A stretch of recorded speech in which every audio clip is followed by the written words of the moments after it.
Okay, welcome back to the podcast and eerily beloved. We are gathered here today with Sierra. we This have sister beat on the is pod. yes. I'm so excited for Happy you to to be be here. here. I'm excited to be here. I've been researching, I've been listening. I'm ready. I've listened to almost every single episode. Okay, well, I didn't tell you what we were going to be talking about today, so I'm interested to know if you've heard of this before, or if afterwards you can text your grandma and be like, "Hey, what do you know about this?" Yeah. So I'll be super Yeah. interested. Mm-hmm.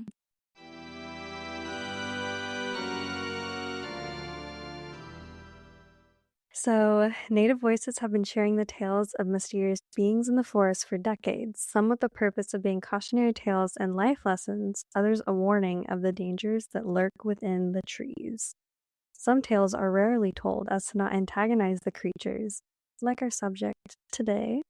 Due to taboos surrounding its real name, little to no knowledge of this figure before the 1900s is known, and many were told that beyond saying its real name, simply talking about them could be seen as an invitation or a way to summon these creatures.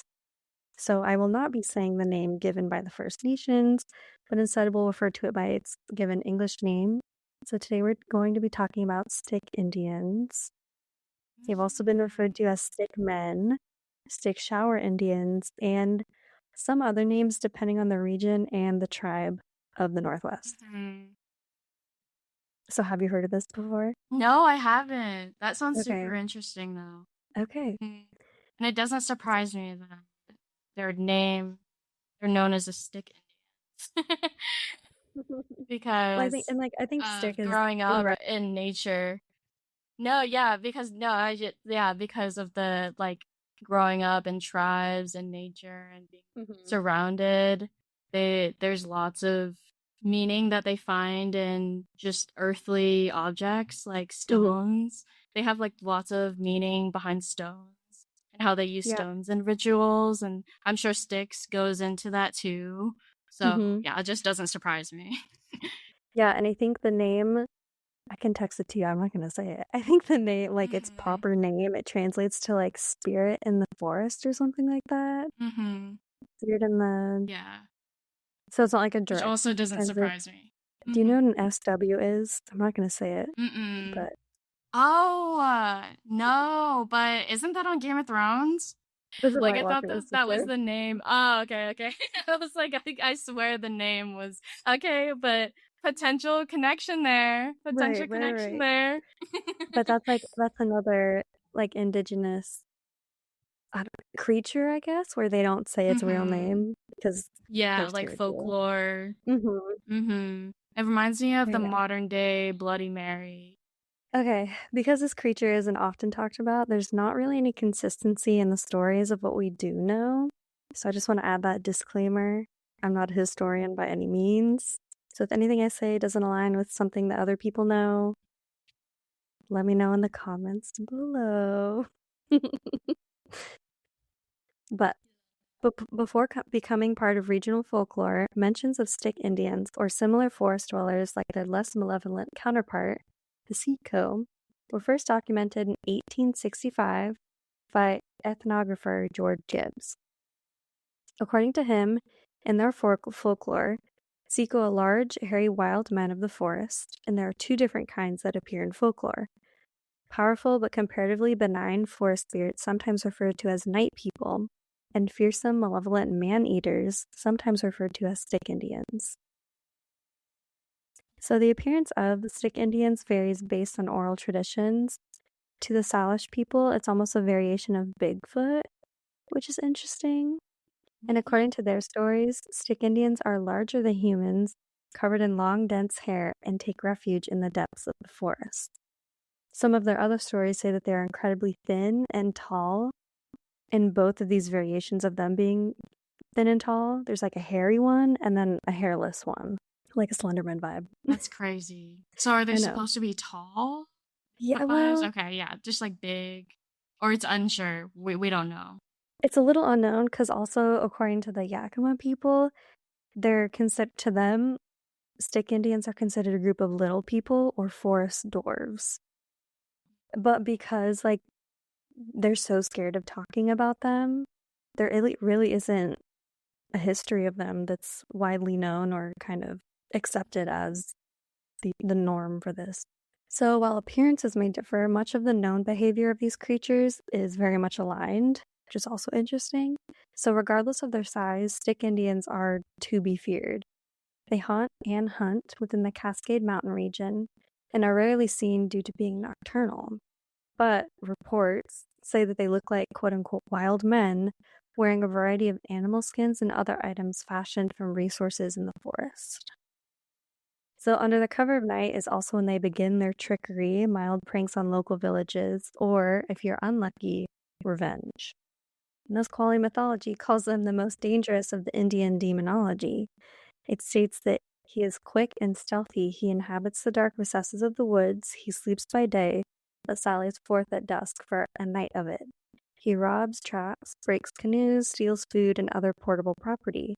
He waylays the belated traveler and is said to kill all those whose bodies are found dead.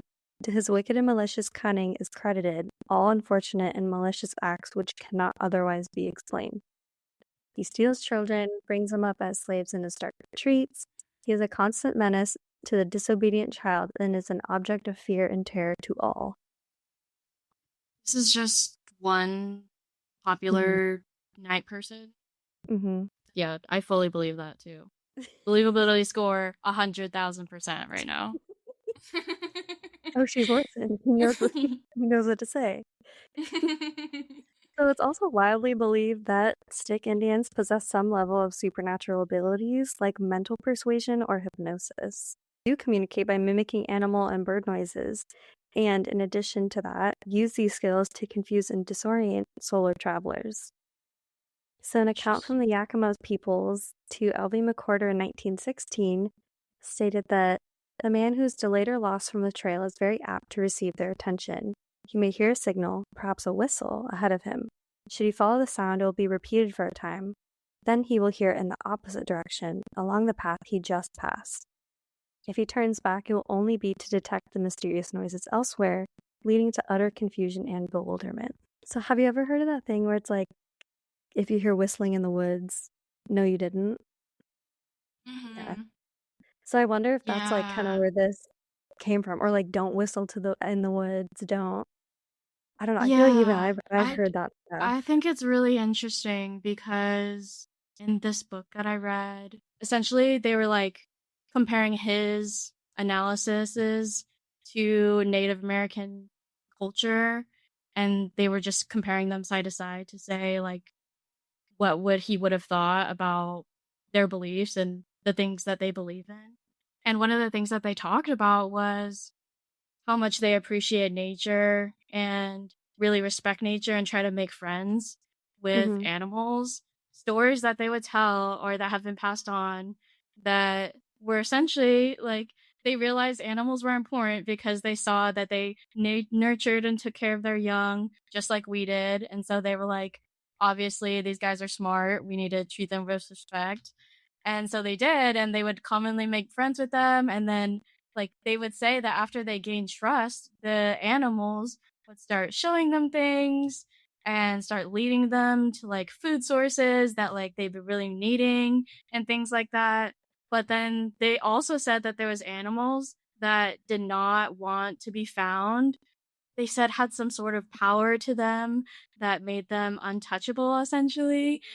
It was like a deer or something that they really wanted to kill because they had a dry season and they just Mm-hmm. needed some animals and they were basically starving. But there's this one deer that they would always see and they were never able to kill. Like it would be 10 feet above, like in front of them, but they would shoot a shot and it would miss every single time. And so they were Huh. like, these animals have powers. They were essentially like, these animals have abilities to decide whether or not we can kill them or not. And because of that, we also believe that animals probably are like playing games on us and probably are tricking us and just like doing things. Like they just believed in a natural order to like animals showing them things that were important, and or if they didn't like them, they would shove them out. So like I just feel like that story that you're telling of like the whistles just makes me think of like honestly it could have been an animal. Like I wouldn't discredit that animals are smart enough to like cue a sound when they Mhm. don't want someone near or something like that. Yeah. And something that they talked about in the book a lot was just for the like a lot of people discredit these Native American stories because of science and things like we don't know Mhm. enough, and so it's easy to discredit because it just happened so long ago and we're basing it off of these stories, right?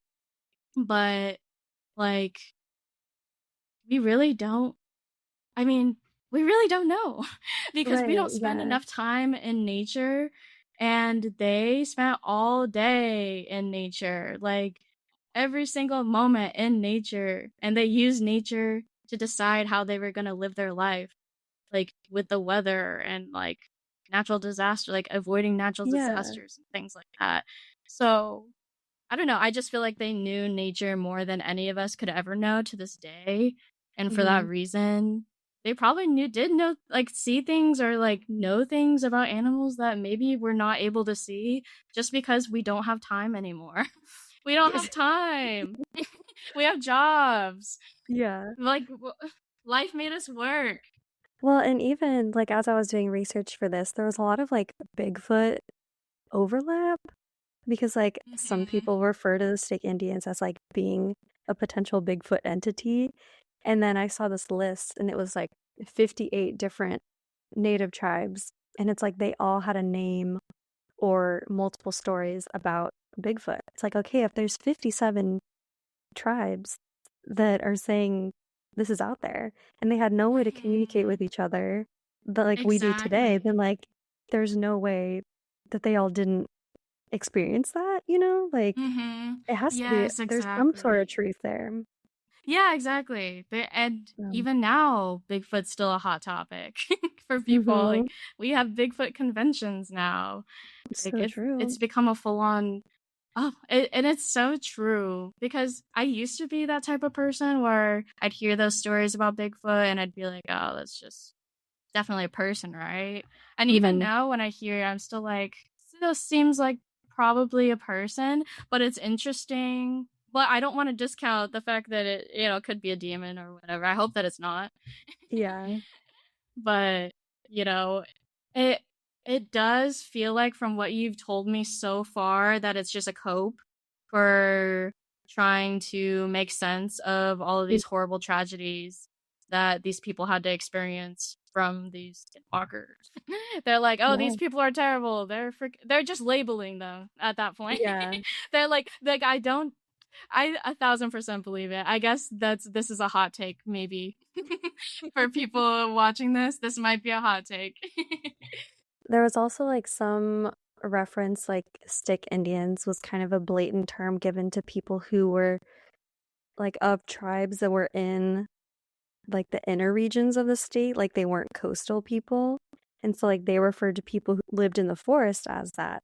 Did that turn into this? Like is that where this came from? So because they were warring Hmm. with these people, I wonder if there was some animosity that caused these stories to happen, but we don't know. It is really interesting because I really don't doubt that it happened, just from the Hmm. fact that it's their story, they're living out there in the wilderness. And it's just one of those things where it's like there's not enough people there to discredit it because the only ones that would know are the people there experiencing it. And I Right. just don't doubt that someone some way made their way out there and became a Bigfoot type. Because I could so see someone getting kicked out of the tribe and then like people kind of forget about him and then he grows old. I don't know, just things like that where I mean people get displaced all the time just in modern day society. So it probably happened back then too. Like So true. mhm. Yeah, it makes you wonder. And then there's the whole thing of them being scared to talk about it because they don't want to like bring on these bad experiences to themselves because I think that's going to happen. So it's like If only they talked about it more, though, we would know more. Exactly. And I feel like it's like that with a lot of philosophy even, hmm or just beliefs that groups of people have. They like to keep it a secret for as long as possible. Not even in like a we're scared to talk, or actually yeah, I think it is in a scared to talk about it way, because it can happen with like, but these hmm people in New Mexico, like ancient Aztecs, they had this philosophy and knowledge about life that they just did not want to share with the village, and they would only keep it with the elders. And the knowledge was just like live your best life, like live your values. Like that was the Yeah. knowledge. It was Yeah. like Buddhist type philosophy type knowledge, but they were like, we can't let anyone know this. And they kept it a secret like for centuries, and they just recently started sharing their knowledge like within the past 20 years, I Oh, think. wow. Like this same village. Isn't that crazy? So in 1954, Lucy Armstrong and Nez Perce, she was part of the Nez Perce tribe, she shared her stories of the stick people that her father and an elder passed on to her for Ella Clark's book, Indian Legends from the Northern Rockies. So, according to her, stick Indians could make themselves invisible at times by rubbing themselves with a certain grass, and they would hoot like owls and howl like coyotes. So, like similar to what we already heard. People would hear whistling in their home and know that it was these stick Indians. They would put out bits of salmon for intruders, and in the morning the food would be gone. While according to the Nez Perce they were small, they were incredibly strong as well and were known to take off with entire sheep. Mm-hmm. Not them taking the sheep and the salmon, bro. Just take the whole building. Like, you're taking my whole will to live at that point. Here, take this. This is my offering for you. So Yeah, so you'll take leave this. me Sleep. alone. Yeah. Okay, so that's kind of like all of the stuff about stick Indians and everything that we know, basically. But I have some stories of encounters.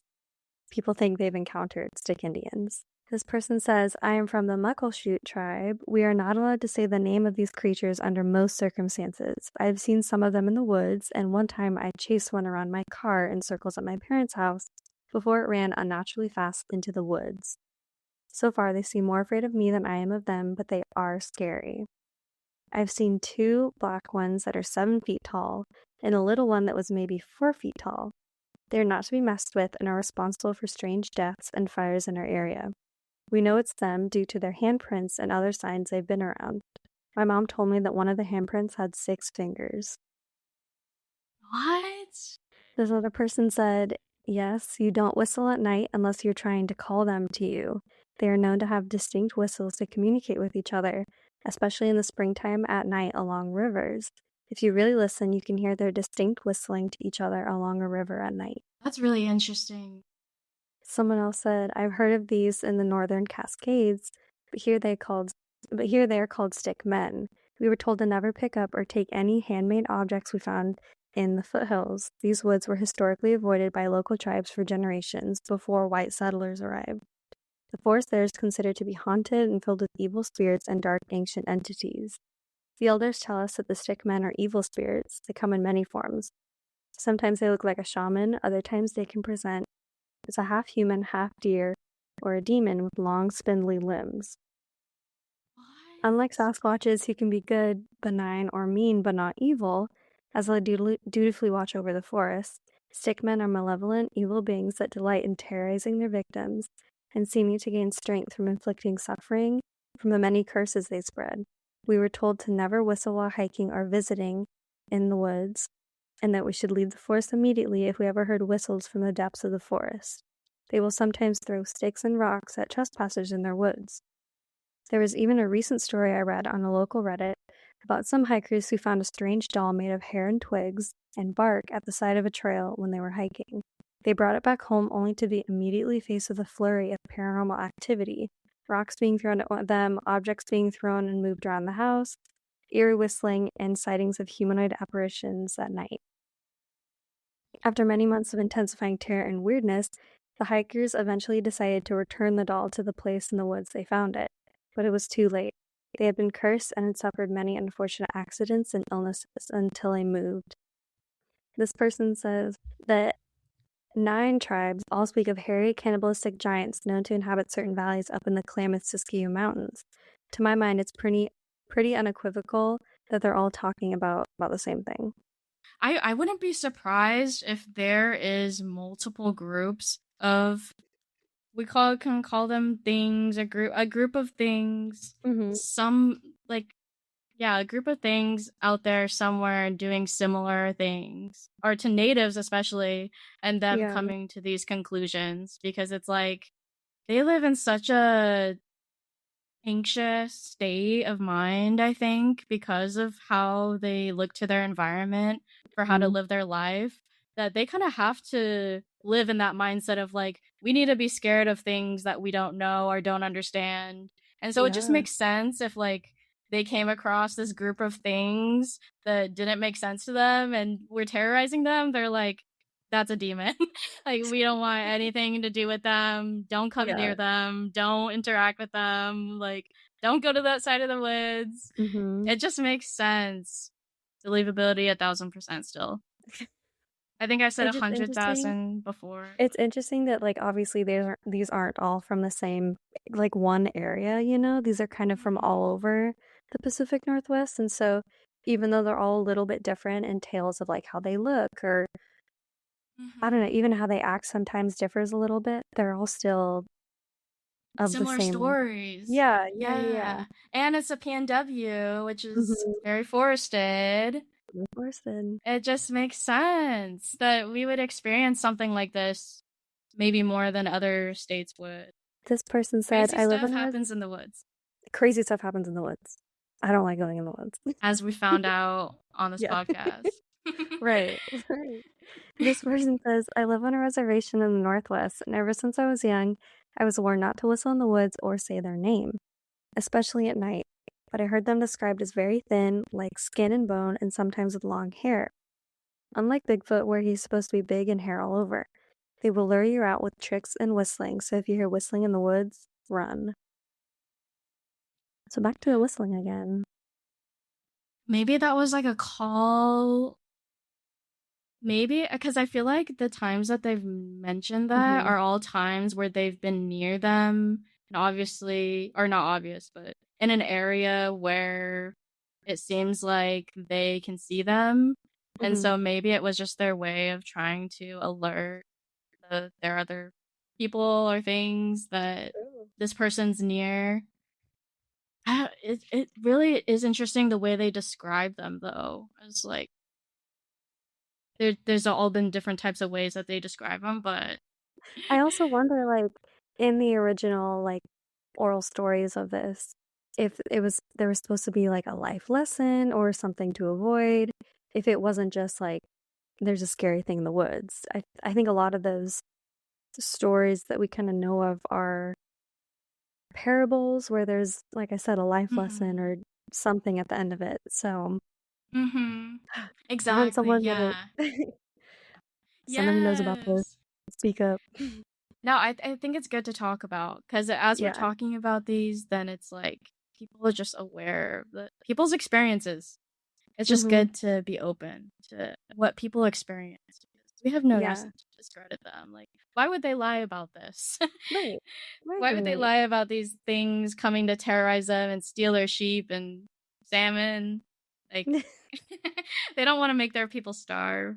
I'm interested. I'm so interested to know if your grandma has anything to say I know. about this. We should have got her on because she would probably have so much to say about this. And she lives I in mean, Yakama too. just the stuff that you've sent me about her stories and all of her experiences. Like Yes. She has so many stories and she sees orbs all the time. It's wild. She oh has my God. videos of the orbs. Yeah. So is she like Like, very spiritual then? Like, does she? yes, Okay. absolutely. I would say so. I just think Yes. that people in the older generations, they probably have so much knowledge that they kind of think is unnecessary. Like, we don't need to know, but like I Mm-hmm. said, if they don't tell somebody, it goes with them. So I'd love to know Yeah. all of her stories. I think you'd really love it. And she talks in parables too, honestly, a lot of the time. Like, Okay, and sister, I know you kind of already did believability, but what's your official like believability score of I believe it the stick Indians? 100%. I know I went down because I went from 100,000 to 1,000 to 100, but Well, like how about a I'm scale of like saying, 1 to 10? So then you'd be at a 10 then? yeah, I'm at a 10. Okay. Yeah. Okay, but What about you? I don't know. I do think there is a level of truth to it. And like people have claimed to have run into these, so I believe them too. I don't know. I'm probably Yeah. saying a 7 or 8. Because I also think that maybe these things can get confused with other things, just depending on how they look. Yeah, So, some of them sounded very animalistic. mm-hmm. Like Right. would that person that said they were crawling towards them would run away really fast or Mm-hmm. whatever. I was like, that does not sound Yeah, like a I'm woman. scared. So then, Yeah. creepiness level, like how creeped out are you by stick Indians? Oh, I mean, on a scale of 1 to 10, 10, 100%. Like, I do not want to come anywhere near these so-called stick Indians because I don't even want to say what I'm thinking because it's not PG. But Yeah, we don't want I any am of that getting, bad yeah, I'm energy. getting my behind out of there. Yes, I'm absolutely. I'm out the door. I'm already home. Like You're if I hear whistling, I'm out. Now that I know whistling is a sign, if I'm somewhere in the woods and I hear that, I'm freaking out. No, I would too. I would 100. And even if it's a person, no, I'm still scared. Like, why are you whistling our Exactly. song? Why are you whistling in the woods? Yeah, we don't need to be doing any of that. No, The no. birds do that for us. Right. Now that you said your believability score, I don't know if it would be like I believe everything 100% because I do agree with you. I just meant that I agree, like I believe that there's some truth to the Yeah. stories, but I don't know if like 100% of them are true because it just seems like Mhm. a very missing pieces everywhere and no one really knows like 100%. Even Yeah. that story to tell about these people, like there's no like one narrative around them. So how Hmm. could we even be a fair judge at that point? But like from what we know, yeah, there was probably some exaggerations there too. From how different the stories were, Hmm. or Yeah. I think there could have been. Just because I don't want to believe that there's like a demon out there just terrorizing. Right. Right. I don't want to believe Maybe. that that's either an animal or a Yeah. person. Someone going through a rough time. Yes, going through a rough Like, time. Not a demon. Not not a something out of demon. this world. I would hope. Yeah. I would really hope. Okay, well, But thank you yeah. everybody for listening. And follow us on Instagram, YouTube, TikTok, Eerily Beloved Podcast. And if you have a story or a case or anything like that that you'd like us to look into, email eerlybelovedpodcast@gmail.com. And we will see you next Thursday. Bye.